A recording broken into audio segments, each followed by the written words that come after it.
గౌరవ శాసనసభ సభ్యులు మనకి డ్రోన్స్ ఒకటి ఇస్తున్నాము సార్. ఈ డ్రోన్ పథకం కింద మన జిల్లాకి 41 డ్రోన్. గౌరవ దేవాదాయ శాఖ అందరికీ నమస్సుమాంజలితో స్వాగతం సుస్వాగతం. ఇంకొక 7 డ్రోన్స్ మనం కంప్లీట్ చేయాలి సార్ ఈ నెలాఖరు లోపల. దానికి కూడా మన గురించి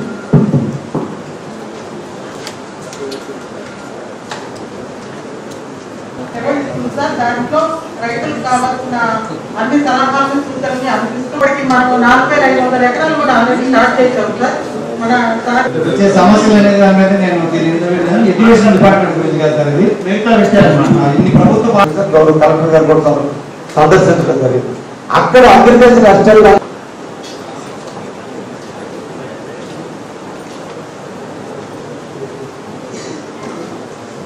సార్ ఈ కనీస సీజన్ 50 క్వింటాలు మన జిల్లాకి అలాట్ చేయగా ఇప్పటికి దాదాపు 4000 క్వింటాలు మనము కూడా మేము తీసుకోవడం జరుగుతుంది సార్ రైతు సేవా కేంద్రంలో. ఈ గ్రీవెన్స్ మాడ్యూల్లో ఇప్పటికి దానికి అనుగుణంగా అన్ని రైతు సేవా కేంద్రాల్లో అందించడానికి గాను మనము ఇండియన్ చేసుకొని ఉన్నాము సార్. రెడీగా ఉన్నాము. అన్ని విధాలుగా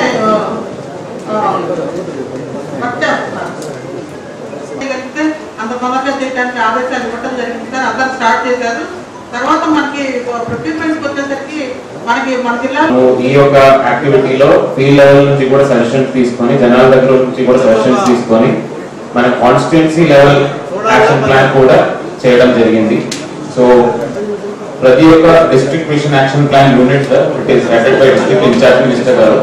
దాంట్లో వైస్ చైర్పర్సన్ గా మెంబర్ ఆఫ్ పార్లమెంట్ లోక్సభ ఉన్నారు సార్. మెంబర్స్ గా honourable MLAs, MLCs and member of parliament Rajya Sabha, CEOs, SP, mayors of municipal corporations, collector as executive vice chairperson and CPO as the convener sir. So this is the constituency honorable MLAs ఆధ్వర్యంలో జిల్లాలో ఉన్న 8 constituency vision action plan units కూడా చేయడం జరిగింది sir. దీనిలో honorable MLA of the concerned constituency is the chairperson sir. దానిలో territorial constituency MLC గారు members sir. అదేవిధంగా మున్సిపాలిటీ నగర panchayat members sir. Sub collectors, RTOs are all members. Tahsildars, MPDOs, municipal commissioners etcetera members sir. And ఏ ఒక్క constituency కి మనం special officer ఇచ్చి ఉన్నామో that person will be executive vice chairperson sir. And constituency headquarter MPDO will be the convener sir.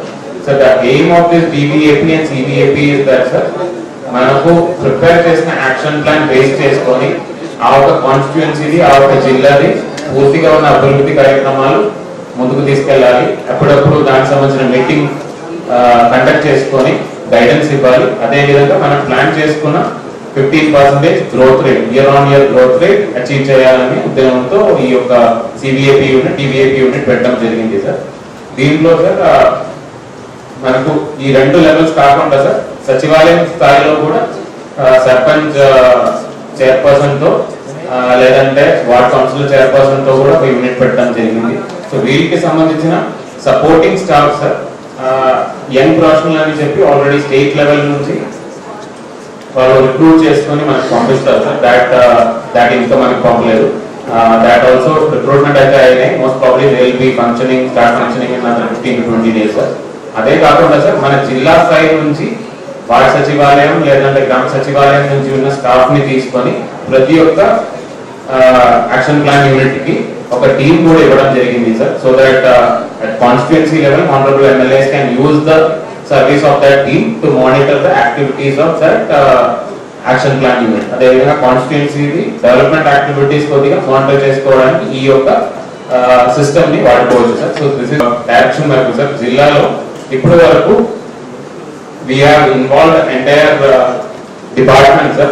All district HODs కి మనం continuous గా ఈ P4 మీద అవగాహన కల్పించమని చెప్పి జిల్లాలో అవేర్నెస్ యాక్టివిటీస్ టేకప్ చేస్తున్నాం సార్. అదే కాకుండా సార్ ఆనరబుల్ ఎమ్మెల్యేస్ అందరూ కూడా ఈ యొక్క యాక్టివిటీలో కూడా యాక్షన్ టేకప్ చేస్తున్నాం సార్. ఇప్పటి వరకు సార్ జిల్లాలో మనం ఒక సర్వే చేసుకున్నాం సార్ ఒరిజినల్ గా ఆనరబుల్ సీఎం గారి ఇన్స్ట్రక్షన్స్ మేరకు. దాంట్లో we have got 1,06,878 families has been identified as Bangaru Kudumbam. And whoever is in support under P4 category lo వాళ్ళకి సపోర్ట్ ఇవ్వాల్సిన ఫ్యామిలీస్ లెక్క చూసుకున్నట్లయితే సుమారుగా 1,06,878 మందిని మనం ఐడెంటిఫై చేసుకోవడం జరిగింది సార్. దానిలో సుమారుగా 2.84 లక్షల మంది ఫ్యామిలీ మెంబర్స్ ఉన్నారు సార్. ఇప్పటి వరకు జిల్లాలో సుమారుగా ఒక 1825 మార్గదర్శిని ఐడెంటిఫై చేయడం జరిగింది సార్ జిల్లా వ్యాప్తంగా. సో దీంట్లో these 1825 మార్గదర్శిస్ are adopted around 25,518 families. అంటే సార్ దీంట్లో తమరు ద్వారా మీ అందరికీ తెలియజేయాల్సింది ఏంటంటే 2 రకాలు ఉన్న అడాప్షన్స్ చేసుకోవచ్చు. ఒకటి ఏంటంటే సార్ ఒకవేళ ఆ ఫ్యామిలీకి అంటే బంగారు కుటుంబానికి ఒకవేళ ఫినాన్షియల్ నీడ్ ఏదైనా ఉన్నట్లయితే ఆ విధంగా మార్గదర్శి సపోర్ట్ చేయొచ్చు. ఒకవేళ ఫినాన్షియల్ నీడ్ లేని పరిస్థితిలో లేదా ఫినాన్షియల్ నీడ్ కి సంబంధం లేకుండా కూడా అడాప్షన్ ఏంటంటే ఆయన స్కిల్ మార్గదర్శి యొక్క స్కిల్ యూజ్ చేసుకొని ఆ ఫ్యామిలీని పావర్టీ నుంచి ఏ విధంగా బయటకు తీసుకురావాలి. ఒకవేళ ఆ ఫ్యామిలీలో చదివిన పిల్లలు ఉన్నట్లయితే ఒకవేళ మనం కెరియర్ గైడెన్స్ ఏదైనా ఇచ్చి ఆయనకి ఒక మంచి జాబ్ తీసుకురావడానికి అవకాశాలు ఉన్నాయా. అదేవిధంగా ఒకవేళ ఇప్పుడు ఆ బంగారు కుటుంబం అగ్రికల్చర్ ఫీల్డ్ లో ఉన్నట్లయితే ఒకవేళ గుడ్ అగ్రికల్చర్ ప్రాక్టీసెస్ నేర్పించుకొని ఆయన ప్రొడక్టివిటీ ఇంప్రూవ్ చేయడానికి అవకాశాలు ఉన్నాయి. సో 2 రకాల యాక్టివిటీస్ మేజర్ గా మనం ఈ యొక్క P4 పథకం కింద టేకప్ చేస్తున్నాం సార్. ఒకటి ఏంటంటే మన స్కిల్ కానీ ఒక టైం కానీ మార్గదర్శి కేటాయించినట్లయితే ఏ విధంగా ఆ ఫ్యామిలీని మన పావర్టీ నుంచి బయటకు తీసుకురాగలుగుతాము.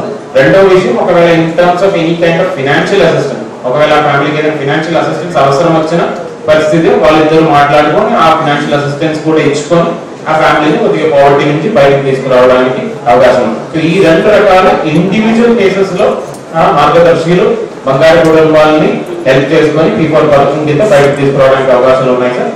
3వ రకం కింద ఒకవేళ కార్పొరేట్ లో కానీ లేదంటే ఇండివిజువల్ కానీ కొద్దిగా పెద్ద స్థాయిలో P4 పథకం కింద యాక్టివిటీస్ టేకప్ చేయాల్సిన ఇంట్రెస్ట్ ఉన్నట్లయితే కావాలంటే ఒక విలేజ్ ని అడాప్ట్ చేసుకోవచ్చు లేదంటే ఒక యాక్టివిటీని అడాప్ట్ చేయవచ్చు. క్లీనింగ్ యాక్టివిటీ కానీ లేదంటే ఎడ్యుకేషన్ యాక్టివిటీ కానీ ఒక పెద్ద స్థాయిలో కూడా అడాప్ట్ చేయడానికి P4 పథకం కింద అవకాశాలు ఉన్నాయి sir. So this is the current status of implementation of P4 in the district sir. Over to you for your ఆత్మకూరులో job mela mega job mela పెట్టడం జరుగుతుంది. దీనికి దాదాపుగా నేషనల్ లెవెల్లో అదర్ స్టేట్స్ నుంచి కూడా కంపెనీస్ వస్తూ ఉన్నాయి. ఇప్పటికే 60 కంపెనీలు ముందుకొచ్చి వాళ్ళు మన ఈ క్యూఆర్ కోడ్లో వాళ్ళు మెన్షన్ చేయడం జరిగింది. అలాగే మన డిఫెన్స్ అడ్వైజర్ అయినటువంటి సతీష్ రెడ్డి గారు కూడా ఎక్కువగా ఇంట్రెస్ట్ తీసుకుని కలెక్టర్ గారితో నాతో మాట్లాడి ఈ కంపెనీస్ అన్నీ వస్తున్నాయి, ఎక్కువ మంది పాల్గొనేటట్లు మీరు కూడా క్యాంపెయిన్ చేయండి అన్నారు. నేను నాకు అందరినీ కూడా కోరేది ముఖ్యంగా ఎమ్మెల్యేలని ఎమ్మెల్సీలని అదర్ ఇన్స్టిట్యూషన్స్ చైర్మన్స్ని అందరినీ కూడా కోరుకునేది ఈ 1-2 తారీఖుల్లో జరిగే ఈ జాబ్ మేళాని పెద్ద ఎత్తున ముందుకు తీసుకెళ్తాం. ఇంత ఎక్కువ నంబర్ కంపెనీస్ రావడం అనేటువంటిది చాలా అరుదైన విషయం. వాళ్ళు కూడా ఆన్ ద స్పాట్లోనే దాదాపు 1,300 నుంచి 1,500 మందికి మేము జాబ్స్ అపాయింట్మెంట్ లెటర్స్ కూడా ఇస్తామని చెప్పి ఆ కంపెనీస్కి సంబంధించినటువంటి కన్వీనర్ అతను ఇటీవలే మనకి కన్నాన్ని రావడం జరిగింది. ఆయన కూడా చెప్తాను. వాళ్ళతో పాటు మనకి స్కిల్ డెవలప్మెంట్ కార్పొరేషన్ కూడా దీంట్లో కలిసి పనిచేస్తూ ఉంది.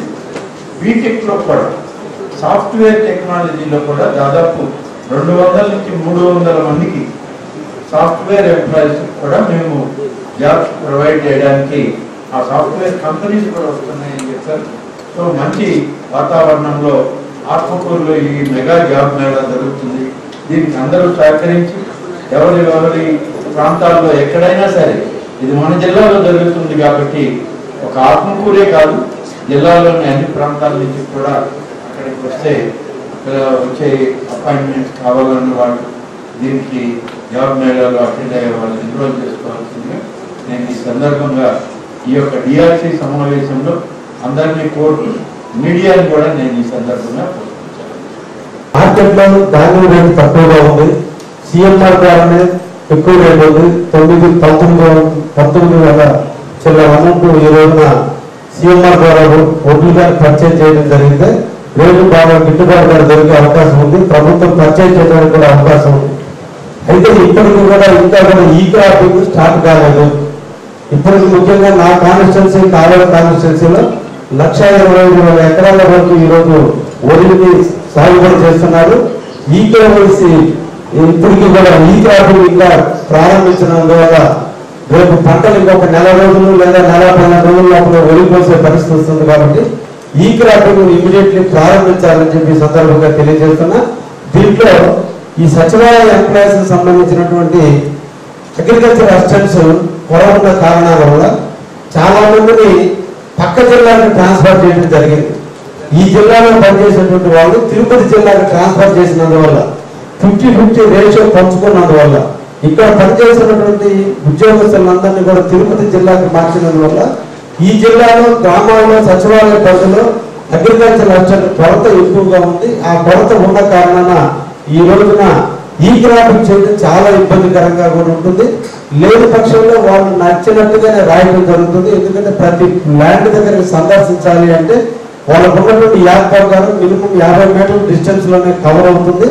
అది జరగాలంటే ఎక్కువ మంది డిజిటైజేషన్ అయినా కూడా ఇమీడియట్లీ కూడా చేయమని చెప్పి ద్వారా మీ ద్వారా వాళ్ళ అధికారులను కలెక్టర్ గారిని కూడా కోరడం జరుగుతుంది. ఏ ఏ కేంద్రాల్లో దాన్ని కొనుగోలు చేస్తారనేటువంటి విషయాన్ని కూడా ఇప్పటి నుంచే పబ్లిక్ కి అవేర్నెస్ పెంచాల్సిన అవసరం ఉంది. గతంలో రైతు బిల్లులు కూడా సహకరించినప్పుడు లాస్ట్ కి మంత్రులు అందరం కూడా కూర్చొని అసెంబ్లీలో సమావేశం మంత్రి నారాయణ గారి సమక్షంలో, రామనాయుడు గారి సమక్షంలో, మీ సమక్షంలో కూడా కూర్చొని మనోహర్ గారు మినిస్టర్ గారితో కూడా మాట్లాడి మనం ఒప్పించాల్సిన టైం పట్టింది. ఇప్పటి నుంచే దాన్ని స్టార్ట్ చేసి అందరూ కూడా ఎక్కడ ఏ ఏ కేంద్రాల్లో ఈ రోజున ఒడ్లను పర్చేజ్ చేసే కేంద్రాలు పెడతారు, అక్కడ ఏ ఏ రైస్ మిల్లులను అడాప్ట్ చేయడం జరిగింది అనేది వాళ్ళ దగ్గర బ్యాంక్ గ్యారెంటీలు తక్కువ ఇవ్వడం జరుగుతుంది. దానివల్ల రైతులు చాలా సఫర్ అవుతున్నారు. కాబట్టి ఇప్పటి నుంచే బ్యాంక్ గ్యారెంటీలు తీసుకొని ఏ రైస్ మిల్లులను ఫైనల్ చేయడం, ఏ ఏ సెంటర్లో ఒడ్లు పర్చేజ్ చేస్తారనే విషయాన్ని కూడా రెండోది కాదు ప్యూర్లీ ప్రభుత్వం యొక్క సిఎంఆర్ మీదనే రైతులు ఆధారపడి ఈ రోజు వరి వేస్తున్నారు. బయట మార్కెట్ లో ఈ రోజున 15,000 రూపాయల రేటు ఉంది. అదే సిఎంఆర్ కింద 19,230 రూపాయల రేటు ఉంది. కాబట్టి అందరూ కూడా సిఎంఆర్ మీదనే డిపెండ్ అవుతారు. కాబట్టి దయచేసి ఇక్కడ 3 మంత్రులు ఉన్నారు కాబట్టి మీరు గౌరవ కలెక్టర్ గారు కూడా మీరు ఆలోచించి కేంద్రాలను ఫైనల్ చేయటం, అదేవిధంగా రైస్ మిల్లులు కూడా ఫైనల్ చేస్తే అగ్రికల్చర్ పరంగా మనం ఇచ్చిన నీళ్ళకి న్యాయం జరుగుతుంది, రైతులందరూ ఆనందించేదానికి అవకాశం ఉంటుంది. కాబట్టి తప్పకుండా దీన్ని చేయాల్సిందిగా మీ ద్వారా ప్రభుత్వాన్ని తెలియజేస్తుంది. Thank you. ఎందుకంటే ఆల్మోస్ట్ ఒక్కొక్క బ్యాగ్ మీద నియర్లీ 2,000 రూపీస్ తేడా వస్తుంది. సో అది కాబట్టి మనకు హై యూసేజ్ ఉంటుంది. సో మన డిపార్ట్మెంట్ ద్వారా కూడా మాక్సిమం అవేర్నెస్ పెంచుకొని లిమిటెడ్ నెంబర్ ఎకరానికి 2.5 to 3 మాక్సిమం వాడుకోండి, దానికని పెంచుకొని వాడడానికి లేదని చెప్పి కూడా మన అవేర్నెస్ లో టేకప్ చేసి ఉన్నాము. నా రిక్వెస్ట్ ఏంటంటే ఇక్కడ వచ్చిన ప్రెస్ వాళ్ళకి, అదేవిధంగా హనరబుల్ రిప్రజెంటేటివ్స్ సిబ్బందులు అందరూ కూడా ఈ యొక్క ఇన్ఫర్మేషన్ మనం ఖచ్చితంగా అందరి దగ్గర తీసుకెళ్ళాలి. అదొకటి. అంటే ఇన్ టర్మ్స్ ఆఫ్ సప్లై ఎటువంటి అయితే ఇష్యూ అయితే లేదు, that we are able to monitor. అదే కాకుండా రెండో విషయం ఏంటంటే మనకు సార్ అప్లై మండల్స్ లో చాలా వరకు మనకు పేపర్ ఇండస్ట్రీ బాగా through vigilance as well as agriculture department ద్వారా అది కూడా కంటిన్యూస్ చేస్తాము. కంటిన్యూస్ గా ఏర్పాటు అయితే పెడతాము. రిక్వెస్ట్ ఏంటంటే ప్రజలకి, అదేవిధంగా పత్రికల మిత్రులు అందరూ కూడా ఈ యొక్క విషయాలు రెండు కూడా ఖచ్చితంగా క్లియర్ గా జనాల దగ్గర తీసుకెళ్ళాలి. ఎక్కడైనా తప్పున్న కేసెస్ లో అయితే మాత్రం sir we will put criminal case also. Sir ఎక్కడైనా వైలేషన్ చేసుకొని అదేవిధంగా డైవర్షన్ చేసిన కేసులో ఖచ్చితంగా క్రిమినల్ కేసు పెట్టుకొని అరెస్ట్ వరకు కూడా తీసుకెళ్తాం సార్. కానీ పర్టికులర్లీ అప్లై మండల్స్ లో మనకి పేపర్ పుల్ప్ ఇండస్ట్రీలో కూడా we will be going very strongly sir. ఖచ్చితంగా కేసులు అయితే పెట్టిస్తాం. నోటిఫికేషన్ కూడా ఒక 5 బ్లాకులకు ఇవ్వడం జరిగింది సార్. దీంట్లో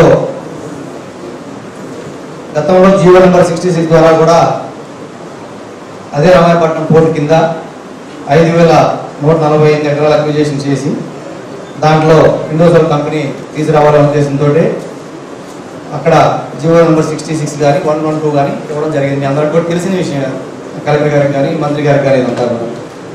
అయితే చేవూరులో 3,000 ఎకరాలు, రావూరులో 2,000 ఎకరాలు, ఈ రెండు కూడా అక్విజిషన్కి ప్రాసెస్ కూడా జరిగిందండి. మీకు అందరికి కూడా తెలిసిన విషయం. అది దాదాపు 417 కోట్లు ఇండోసోల్ కంపెనీ దానికి తీసుకొని చేవూరులో రైతులకి 23 లక్షల రేటు లెక్కన వాళ్ళకి చెల్లించడం కూడా జరిగింది.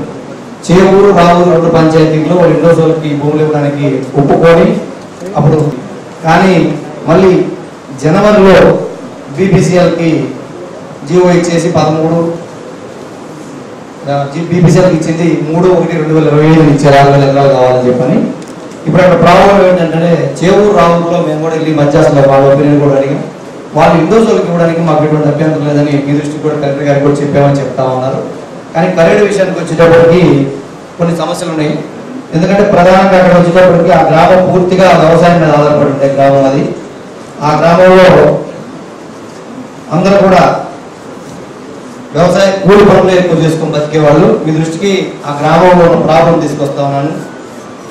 మొత్తం 4,941 కుటుంబాలు ఆ గ్రామంలో ఉంటే దాంట్లో ఓసీలు 620 కుటుంబాలు మాత్రమే ఉన్నాయి.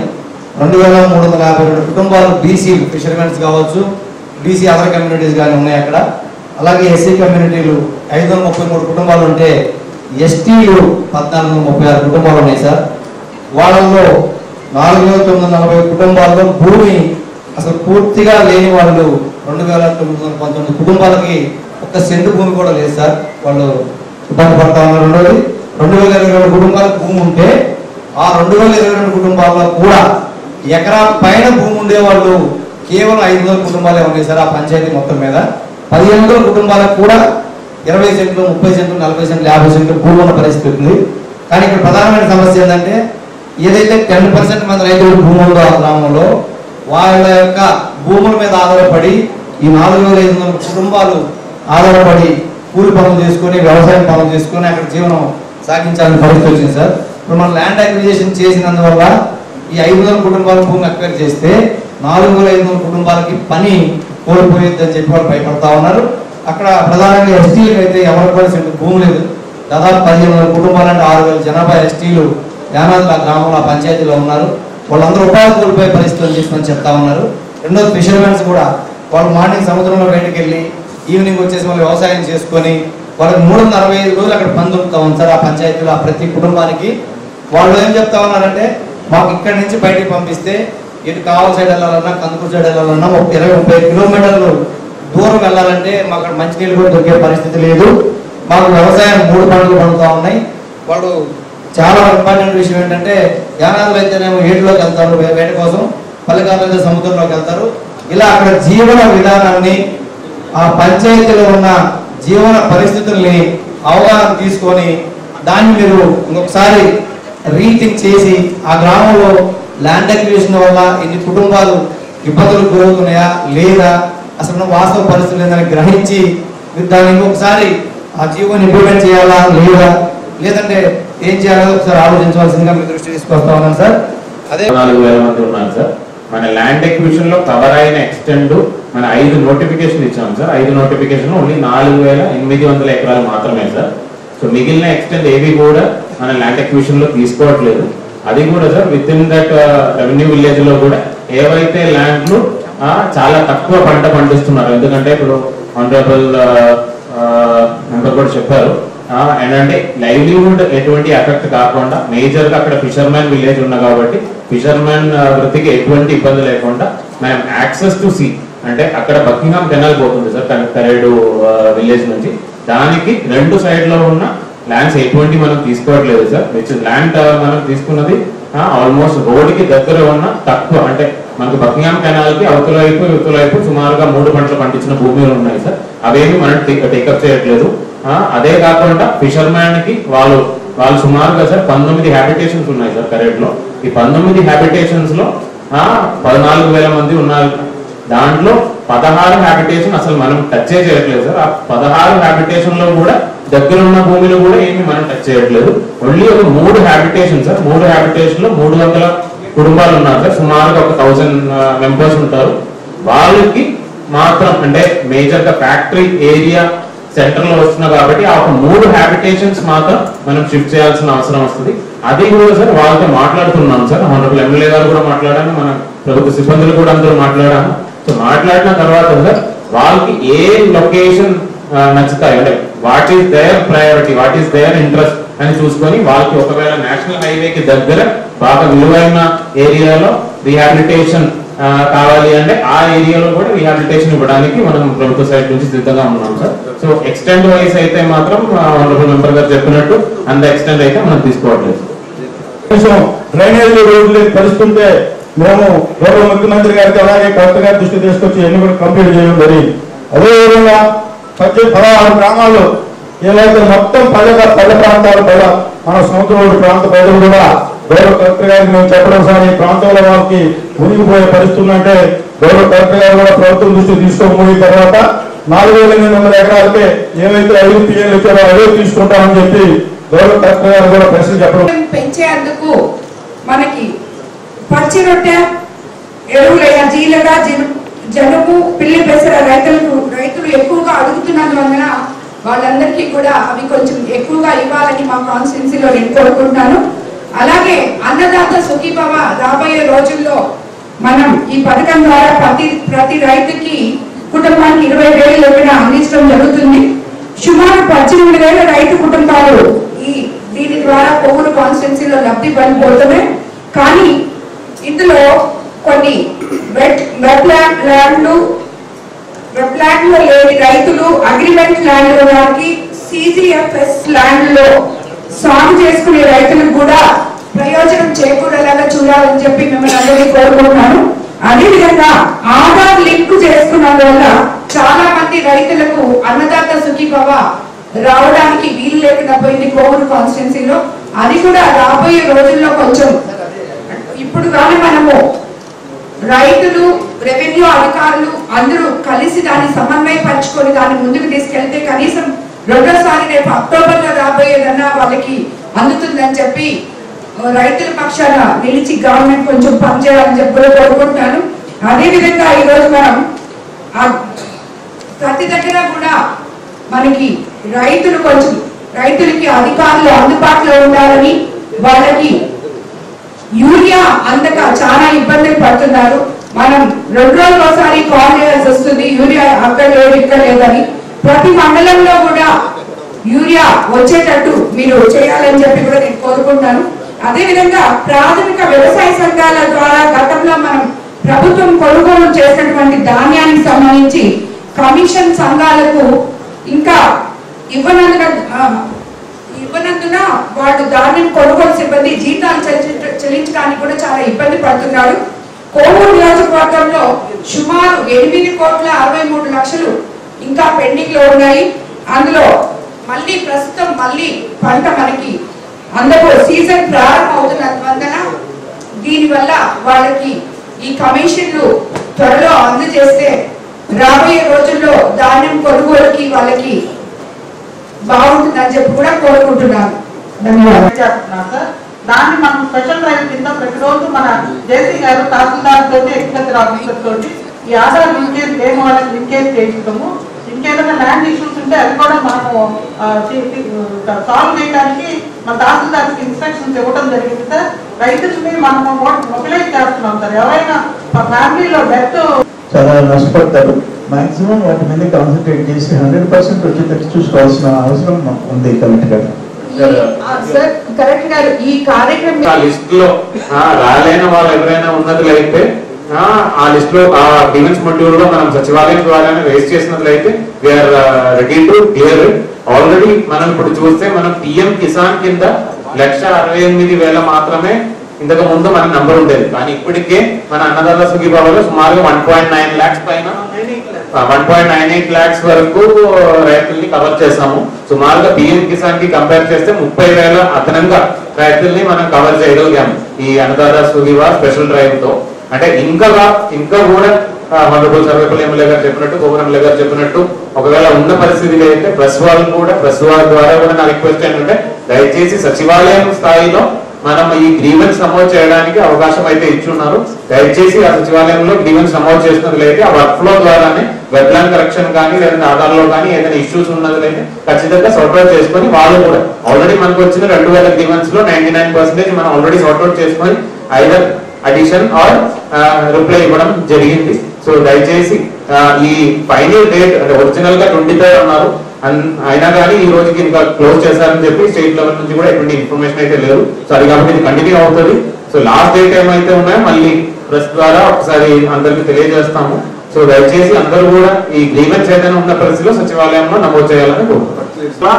మనము ఖరీఫ్ క్రాప్ కూడా ఎటువంటి ఇబ్బంది లేకుండా మనం పూర్తి చేసుకోవడం జరిగింది. 433 గాను 400 వర్క్స్ అన్ని కంప్లీట్ అయ్యాయి. చిన్న వర్క్స్ అంటే గేట్స్ అవి 30 వర్క్స్ పెండింగ్ ఉన్నాయి సార్. అవి కూడా కంప్లీట్ చేయడానికి అన్ని చర్యలు తీసుకుంటున్నాము. అదే రకంగా ఈ జిల్లాలో 11 నార్మల్ అంటే స్టేట్ ప్లాన్ కింద 11 వర్క్లు శాంక్షన్ అయ్యి అందులో సుమారు 30% వర్క్స్ కంప్లీట్ అయినాయి. అదే గ్రామ పనుల కింద జిల్లాలో 47 వర్క్స్ ఉన్నాయి. 64 కోట్లతో శాంక్షన్ అయినాయి. కొందరు గ్రామ పనుల వర్క్స్ జరుగుతున్నాయి. కొన్ని వర్క్స్ పేమెంట్ సమస్యలు కొన్ని ఆపేశారు. వాటిని వాళ్ళు కూడా పని చేయడానికి మేము ఇన్స్ట్రక్షన్ ఇస్తున్నాం సార్. అదే రకంగా ఏపీలిపి జైకా కింద జిల్లాలో 10 వర్క్లు శాంక్షన్ అయినాయి. 10లో 77% 10 వర్క్లు కంప్లీట్ అయినాయి. 77% కంప్లీట్ అయినాయి. కొన్ని వర్క్స్ 2 వర్క్లు కంప్లీట్ అయినాయి. మిగతా ప్రోగ్రెస్లు ఉన్నాయి. కొందరు కాంట్రాక్ట్లు కొంచెం పేమెంట్ ఇష్యూస్ వల్ల చేయలేకపోతున్నారు. వాళ్ళు కూడా చేయమని మేము ఇన్స్ట్రక్షన్ ఇస్తున్నాము. అదేవిధంగా ఏపీ ఐఐఐటిపి కింద మన జిల్లాలో 48 వర్క్లు ఉన్నాయి. AP IIIT Andhra Pradesh irrigation infrastructure agriculture transformation పథకం కింద వరల్డ్ బ్యాంక్ సహకారంతో 48 వర్క్లు శాంక్షన్ చేశారు. అవి కూడా కొన్ని వర్క్స్ జరుగుతున్నాయి. కొన్ని పురోగతులు ఉన్నాయి. లేటెస్ట్ గా గవర్నమెంట్ మన గౌరవ ఎమ్మెల్యేల అందరి సహకారంతో గవర్నమెంట్ లేటెస్ట్ గా జీవో ఇష్యూ చేయడం జరిగింది సార్. కొన్ని అంటే మెయిన్ కెనాల్ ఆ టైంకి వాటర్ పోవడం వల్ల మనం వర్క్లు కొన్ని చేయలేదు. సుమారుగా 40 వర్క్స్ అంటే మెయిన్ కెనాల్ కాకుండా నీల్ బ్లాక్ కెనాల్లో మేము చేయడం జరిగింది. మిగతా వర్క్స్ ఈ కెనాల్లో క్లోజ్ అయిన తర్వాత కంప్లీట్ చేస్తాం సార్. తర్వాత కూడా గౌరవ ఎమ్మెల్యేల వారి సిఫార్సు మేరకు లేటెస్ట్ గా మేము కొన్ని ఓఎండ్ఎం వర్క్స్ తర్వాత నార్మల్ స్టేట్ ప్లాన్ కూడా కొన్ని పంపడం జరిగింది. తర్వాత మా కోవూరు కాన్స్టిట్యున్సీలో కొన్ని డిస్టర్బెన్సెస్ వచ్చాయి. 29 వర్క్లు కొన్ని మండలాలకు వచ్చాయని చెప్పడం వల్ల అవి కూడా మేము అన్ని మండలాలకు water users association project committee chairman DCC వాళ్ళ సూచనల మేరకు వాళ్ళ కోరిక మేరకు తర్వాత గౌరవ ఎమ్మెల్యే గారి అనుమతితో మేము 52 వర్క్లు కూడా గవర్నమెంట్ కి సేమ్ అమౌంట్ తో నంబర్స్ చేసి అన్ని మండలాలకు సమానం వచ్చేంత పంపడం జరిగింది. అవి కూడా సిఈ గారు ఈఎన్సీ గారు కమిషనర్ కాడా ఇచ్చారు. అవి కూడా త్వరలోనే శాంక్షన్ చేసేసి ఈ నీళ్లు క్లోజ్ అయితే అవి కూడా కంప్లీట్ చేసేస్తామని తెలుపుతున్నాం సార్. ఇంకా రాబోయే సీజన్ లో కూడా we are not expecting any major problem. Even if ఒకవేళ రైన్ఫాల్ ఏదైనా ఇష్యూ వచ్చినా కూడా because of the heavy rainfall in the upstream areas మనకైతే ప్రస్తుతానికి అయితే we don't expect any problem sir. Maybe ఇంకొక 1 month లో వచ్చిన ఇన్ఫ్లోస్ బట్టి then we may have to take a decision with respect to the coming season sir. Last time కూడా మనం IAP meeting అంటే కొద్దిగా ఆల్మోస్ట్ ఒక ఆగస్ట్ ఆ టైంకి పెట్టున్నాం సార్. మనం నెక్స్ట్ ఒక 15 days కూడా అనాలిసిస్ చేసుకొని సార్ ఇన్ఫ్లోస్ ఎంత వస్తాయని ఒకసారి చూసుకొని దాన్ని బేస్ చేసుకొని we'll be in the position to take the decision with respect to coming seasons. ఆ 3 రోజుల వర్షాలకి ముందు రివర్ తప్పకుండా బాగుంటుంది. అట్లా కూడా ఎస్ఆర్బిసి ఇవన్నీ కూడా మనకి అనుకూలమైన వాతావరణాలు ఉన్నాయి కాబట్టి నీటి మీద మనకి ఏం సందేహం ఉంటుంది. అయితే వచ్చిన నీటిని జాగ్రత్తగా ఎలా వాడుకుంటాం, ఏ ప్రాంతాలకి ఏ వాటికి ఎలా ఇస్తామనేది చూస్తూ మనం సేవ్ చేసుకోవాల్సిన అవసరం ఉంది. వాటర్ సేవ్ చేసుకుంటే నెక్స్ట్ క్రాప్ లో మళ్ళీ మనం దాన్ని వాడుకోవడానికి ఉంటుంది. కాబట్టి వృధా కాకుండా ఉన్న నీటిని వాడుకోవడం, పైన వచ్చే నీటిని కాపాడుకోవడం, దీన్ని ప్రాధాన్యత తీసుకొని అందరూ కూడా ఆలోచించాలని కోరుతున్నాం. 4 days EMCతో మాట్లాడి మనం డ్రా చేసాం. సబ్స్టిట్యూట్ స్టోరేజ్ మనకు వచ్చింది. సో ఇప్పుడు ఏంటంటే అక్కడి నుంచి డిశ్చార్జెస్ ఎంత ఉన్నాయి వీలైనంత వరకు మనకి డౌన్ స్టేజ్లో ఉంది కాబట్టి మనం డ్రా చేయాల్సిన వాటర్ గురించి మానిటర్ చేస్తుందండి. మినిస్టర్ గారికి చెప్తున్నాను. సపోజ్ మనకి తక్కువ రిలీజ్ చేస్తున్నారు, ఇక ఆటోమేటిక్ ఇమీడియట్గా ఈఎంసీకి వాళ్ళతో మాట్లాడి మనం దాన్ని మేనేజ్ చేయాల్సిన అవసరం. లాస్ట్ ఇయర్ మనం అంటే చేశాం. ఈసారి కూడా అంటే ఆటో ఫ్లైట్స్ వచ్చినాయి, నో ప్రాబ్లం. కానీ అది కన్జ్యూమ్ చేసినారు. దురదృష్టం ఆ పరిస్థితి రావద్దు. అసలు కాలువలు మరమ్మతు చేయకుండా కోట్ల రూపాయలు డ్రా చేశారు. మనం వచ్చిన తర్వాత ఇప్పుడు 5 లక్షలకి 10 లక్షలకి 3 లక్షలకి టెండర్ ఇచ్చాం. వాళ్ళు 3 కోట్లు 4 కోట్లు 30 కోట్లు కలిసి ఒక ప్యాకేజ్. అసలు ఎట్లా చేస్తారు? ఎస్సీ మేనేజ్మెంట్ ఈఎంసీ 10,000 నుంచి 11,000 ఎకరాలు 12,000 ఎకరాలు కవర్ కావాల్సిందే. దానికి రెస్పాన్సిబిలిటీ నీటి సంఘాలు ప్లస్ అధికారులు అందరినీ పెట్టండి. నార్త్ ఫీడర్ కెనాల్ వేసారు, రాళ్ళపాడు రిజర్వాయర్కి నీళ్లు ఇస్తున్నాం, రాళ్ళపాడు రిజర్వాయర్కి నీళ్లు మాట్లాడతాం తప్పితే కాలం అంతా మొత్తం ఉదయం చేసుకోవటం పోతుంది. ఎక్కడ కూడా సబ్ కెనాల్స్ సపోర్ట్ చేసిన పరిస్థితి లేదు. ఈ రోజున కనీసం వైడింగ్ ప్రాజెక్టులు అయినా ఎక్కడైనా సబ్ కెనాల్స్కి అవకాశం ఉంటే మీ దృష్టికి తీసుకొస్తా ఉన్నాం. చిన్న చిన్న వర్కులైనా చేస్తే రైతులు ఆదుకోవాల్సిన అవసరం ఉంది. కాగుటూరు ఉంది, ఆ రోజు సబ్ కెనాల్ వదిలేశారు. ఏం రాజకీయం జరిగిందో తెలియదు నాకు అప్పట్లో. కాగుటూరు వదిలేశారు, దాదాపుగా 18,000 ఎకరాలు ఆయకట్టు వచ్చిండేది. అక్కడ పక్కనే రైతుల పక్కనే కాలం వెళ్తున్నా కూడా వాళ్ళు పట్టించుకోలేని పరిస్థితి. ఒక్క చుక్క నీళ్లు లేవు ఉదయం నియోజకవర్గానికి. ఏమి రాజకీయాలు జరిగాయి ఎంతమంది నాకు తెలియదు, కానీ పూర్తిగా వివక్ష గురైంది. దీని మీద ప్రత్యేక దృష్టి పెట్టండి దయచేసి. అలాగే గండిపాడ రిజర్వాయర్ ఉంది, 1.88 TMC. ఇప్పుడు వరకు హెడ్ ఆఫ్ అకౌంట్ లేదు దానికి 16,000 ఎకరాలు ఆయకట్టు ఉంది. దానికి కాలువలు కూడిపోతే తీసేదానికి డబ్బులు లేవు మన దగ్గర. సో మొన్న మేము కూర్చొని బాబు గారికి కానీ అందరికీ రిప్రజెంటేషన్ ఇచ్చి రామారెడ్డి గారు కానీ అందరూ కృషి చేస్తే కొంతవరకు చేసుకోగలిగాడు. దయచేసి అది కూడా హెడ్ ఆఫ్ అకౌంట్ క్రియేట్ చేసి కనీసం వచ్చే నీళ్ళన్నా ఒక్క డ్రాప్ కూడా వేస్ట్ కాకుండా రైతులకు ఉపయోగపడాలని నేను కోరుకుంటా ఉన్నాను. సెప్టెంబర్ 1 అవసరం లేదు. సరే సార్, మనకు ఏదైనా వర్షాలు బట్టి మీరు కంట్రోల్ చేసుకుంటాం సార్, ప్రాబ్లం లేదు. వాటర్ అయితే వేస్ట్ ఎక్కడ చేయండి సార్. 10 TMCలే ఎక్కువ, 10 దాటి ఖర్చు కాదనే నా అంచనా. చూడండి మనకి ఈ సంవత్సరం ఏమి లేదు సార్, కొంచెం ఎండలు ఎక్కువ దానివల్ల ఎవాపరేషన్ లాసెస్ ఏమి దానివల్ల కంజంప్షన్ ఎక్కువైంది సార్. ఇంకా బ్యాలెన్స్ బ్యాలెన్స్ 15 TMC సార్ మనం అనుకుంటున్నాము. లేదంటే మనకు వర్షాలు పడే కొంచెం 10 TMCకి క్లోజ్ అయిపోతుంది. 3 రోజులు TMC పెట్టినా కూడా మీరు చెప్పేది ఇంకా 45 days పెడతామంటే ఎట్లా? 45 days అవసరమే ఉంది సార్. మనకు ఆగస్టు ఎండింగ్ వరకు కొంచెం మనం లేట్ చేసిన సౌత్ కెనాల్ తర్వాత కొన్ని క్రాప్స్ కలుగుతున్నాయని చెప్పి ప్రజలందరూ చాలా ఇబ్బంది పడతా అవన్నీ కూడా చెప్పడం జరిగింది. రాబోయే రోజుల్లో మీరు వాటి గురించి కొంచెం ఇనిషియేట్ తీసుకొని ఆ బ్రిడ్జెస్ పెట్టి అవి కంప్లీట్ చేయాలని చెప్పి కూడా కోరుకుంటున్నాను. అదే రకంగా మనకి గతంలో అధిక వర్షాలు సంభవించినప్పుడు నియోజకవర్గంలో విపరీతంగా నష్టపోవడం చూసాం. వాటిని దృష్టిలో ఉంచుకొని ఇరిగేషన్ అధికారులు పెన్నా పొల్లు కట్టలు, చెరువు కట్టలు, ఇరిగేషన్ కాలువల్ని కొంచెం జాగ్రత్తగా పర్యవేక్షణలో ఉంచుకోవాలని చెప్పి కోరుకుంటున్నాను. అదే కాకుండా ఈ మధ్య నాకు చాలా మంది చివరి ఆయకట్టు రైతులు వచ్చి కంప్లైంట్ చేయడం జరిగింది. వాళ్ళు మా పంటలు ఎండిపోతున్నాయేమో, మేము ఇంకా చచ్చిపోవడం ఒకటే ఇదని చెప్పి ఒక 2-3 రైతులు వచ్చి చాలా ఇబ్బంది పడ్డారు.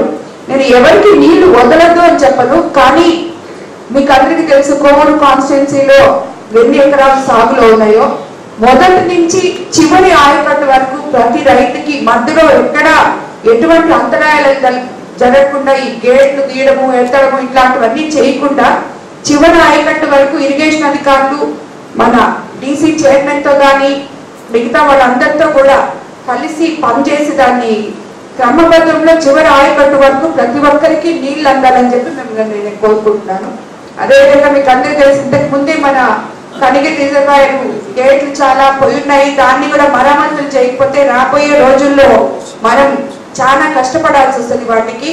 అంటే మనం లాస్ట్ మినిట్ వరకు అవి మొత్తం ఇరిగిపోయేదాకా ఆగేటట్టున్నాము అని చెప్పి అనిపిస్తుంది ఒక్కొక్కటి చూస్తుంటే. కనీసం మనము ఒకటొకటన్నా పెట్టుకొని ముందుకు తీసుకోవాలని ఇక్కడ మంత్రివర్యుల్ని అందరినీ కూడా నేను కోరుకుంటున్నాను. ధన్యవాదాలు. గత 5 సంవత్సరాల పంట పండకపోతే లాస్ట్ ఇయర్ ఎట్లా అందరం కష్టపడి పంట పండించడం జరిగింది. దాంట్లో వచ్చే నార్త్ కెనాల్లో డీప్ కటింగ్ అని చెప్పి లాస్ట్ ఇయర్ కూడా చెప్పారు. అట్లా ప్రాబ్లం ఉంది, అందుకని ప్రాపర్ గా 1.5 TMC రావడం లేదు. మళ్ళా కూడా వచ్చేది వర్షాల కాలం. మీరు తప్పనిసరిగా ఈ సీజన్ లో కూడా ఇంకా జంగిల్ క్లీన్ మాట్లాడారు. ఇంకా జంగిల్ క్లీన్ చేసే పరిస్థితి జంగిల్ క్లీనింగ్ లోనే ఉన్నాం. ఇంకా డీప్ కటింగ్ స్టార్ట్ చేయడం. మళ్ళీ వర్షాలు వస్తే ఆ వ్యవసాయం అంతా కూడా పడిపోయి మళ్ళా డీప్ కటింగ్ పెండింగ్ అయిపోద్ది. కంపల్సరిగా మీరు ఆ డీప్ కటింగ్ ఇమీడియట్ గా వర్షాలు వచ్చేలోపు కంప్లీట్ చేసి ఉదయం నియోజకవర్గానికి మా నియోజకవర్గానికి నార్త్ కెనాల్ ప్రాముఖ్యత మీ అందరూ కూడా తెలిసి తప్పనిసరిగా ఈ సీజన్ లో గౌరవ MP గారు కూడా మేము 3-4 times అడిగాం. కంపల్సరిగా ఆ ప్రాంతాన్ని క్లీన్ చేయడం MP గారు కూడా సిబ్బంది కూడా చెప్పడం జరిగింది. అందరూ కూడా దీన్ని తప్పనిసరిగా సీరియస్ ఇష్యూలో పెట్టుకొని తప్పనిసరిగా నార్త్ కెనాల్ ఏదైతే డీప్ కటింగ్ ఉందో ఈ సీజన్ లో కంప్లీట్ చేసి మాకు 1.5 TMCని కంపల్సరిగా తీసుకొచ్చేదానికి మీరు అందరూ కూడా ప్రయత్నం చేయాలని చెప్పి, అదేవిధంగా ప్రాజెక్టులో 10 మంది ఏఈలు ఉండాల్సింటే కనీసం ఒక ఏఐ డిప్యుటేషన్ లో ఉండే పరిస్థితి ఉంది. మీరు కూడా ఒక ఏఐ అంత పెద్ద ప్రాజెక్ట్ ఏ విధంగా మేనేజ్ చేస్తారో మీరు కూడా ఆలోచించి కనీసం మినిమైన ఇద్దరు ముగ్గురు డిప్యుటేషన్ ఇమీడియట్ గా ఇవ్వకపోతే వచ్చే వర్షాకాలం మీరు కంపల్సరీ ఆ ప్రాజెక్టు ప్రాముఖ్యత మీరు గమనించాలని చెప్పి, అదేవిధంగా ఎఫెక్ట్ 2-3 టైమ్స్ తెగిపోవడం కూడా జరిగింది. ఈ రోజు కూడా స్టాప్ లాక్ గేట్లు లేవు, అది ఆపరేషన్ సిస్టమ్ లో కూడా లేవు. ఓవర్ఫ్లో అయితే పోవాల్సిందని ఎక్కువ పెట్టి చేతులు ఎత్తేసే పరిస్థితులు మీరు అందరూ కూడా, అలాగే ఓల్డ్ ఏదైతే ఓల్డ్ తలుపులు డోర్స్ ఉన్నాయో అవి కూడా రిపేర్ చేసి పైకి వేసే పరిస్థితులు ఇవన్నీ కూడా మీరు ఒకసారి గమనించాలని చెప్పి మీరు ఒకసారి పరిశీలించి దానికి ఉన్న ఇబ్బందులు కొంచెం రెక్టిఫై చేయాల్సిన ఈ సీజన్లో రైతులు కాపాడాలని చెప్పి మిమ్మల్ని అందరినీ రిక్వెస్ట్ చేస్తాం. ట్యాంకులు ఉంటే వాటిలో 20 ట్యాంకులు మాత్రమే మేజర్ ఇరిగేషన్ కింద ఉన్నాయి కాబట్టి ఓఎండ్ఎం వర్క్లు వస్తున్నాయి.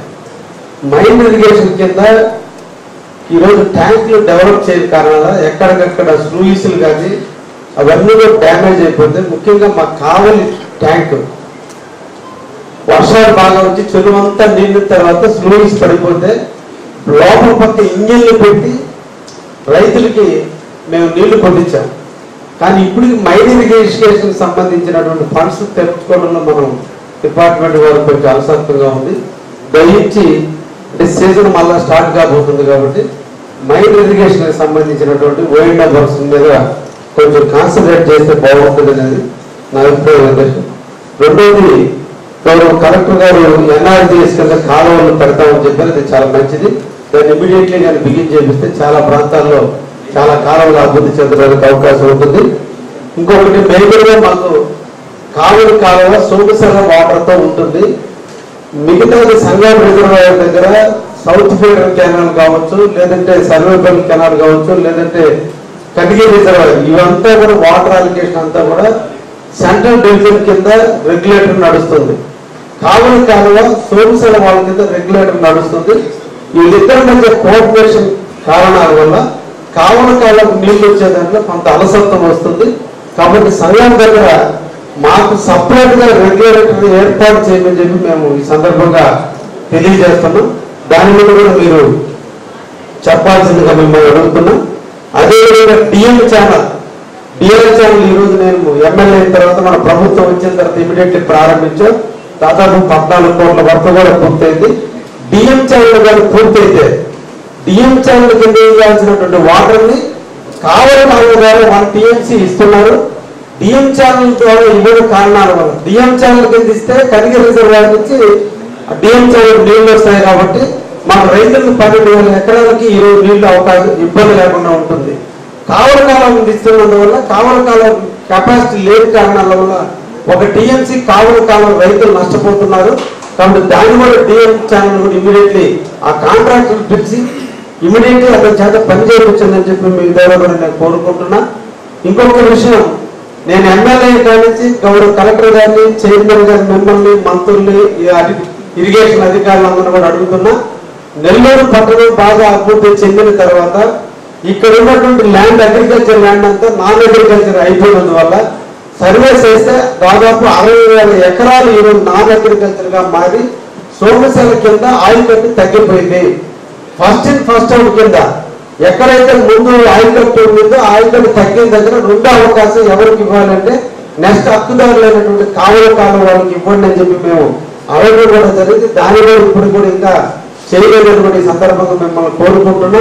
పేరుతో కావలి అనేది మైండ్ ఇరిగేషన్ కింద ఉంది, కానీ 2 పంటలు పండినా ఎంత పండినా డెల్టా ఎలా పండించుకుంటున్నా అలా విధంగానే ఈరోజు ఓన్లీ ఒడి మీదనే ఆధారపడి ఉంది. అక్కడ ఇంకా ఏటువంటి క్రాపుల పండు దయించి మా ఆయిల్ స్టెబిలైజ్ చేయడం కూడా ఈ సందర్భంగా మిమ్మల్ని కోరుతున్నా. అది అపరిష్కృతంగా చాలా సంవత్సరాల నుంచి అట్టే పెండింగ్ ఉంది. దాని మీద కూడా నాకు సమాధానం ఇవ్వచ్చుగా కోరుతున్నాను.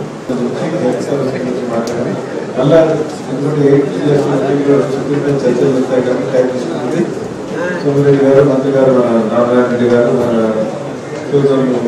నారాయణ మరొకసారి మనం డిపార్ట్మెంట్ డిపార్ట్మెంట్ పెట్టుకొని మార్నింగ్ నుంచి ఈవినింగ్ దాకా వర్కింగ్ పెట్టుకొని ఈ సమస్యలు తీస్తే జరుగుతాయి, కానీ లేకపోతే సగం జరగడం చెప్పడం జరిగింది. దాన్ని కూడా ఆలోచించి భవిష్యత్తులో ఆరోగ్యం చేద్దాం. లీడర్స్ మీటింగ్ కాకుండా అఫీషియల్ మీటింగ్ పెట్టుకొని కొన్ని డిపార్ట్మెంట్స్ అన్ని డిపార్ట్మెంట్ తెచ్చుకునే జరగడం లేదు. ఇంపార్టెంట్ డిపార్ట్మెంట్ అయితే చర్చించి నిర్ణయాలు తీసుకుందామని చెప్పడం జరిగింది. చాలా సంతోషం. అధికారులు అందరూ కూడా పాల్గొనడం, మన ఎమ్మెల్యేలు, శాసనసభ్యులు, శాసనసభ సభ్యులు, మళ్ళీ విద్యుత్ కార్పొరేషన్ చైర్మన్లు అందరూ కూడా రావడం, మరి ఈ కార్యక్రమానికి సహకరించినందుకు అధికారులందరికీ మరొకసారి ధన్యవాదాలు తెలుసుకుంటున్నాను. Thank you very much.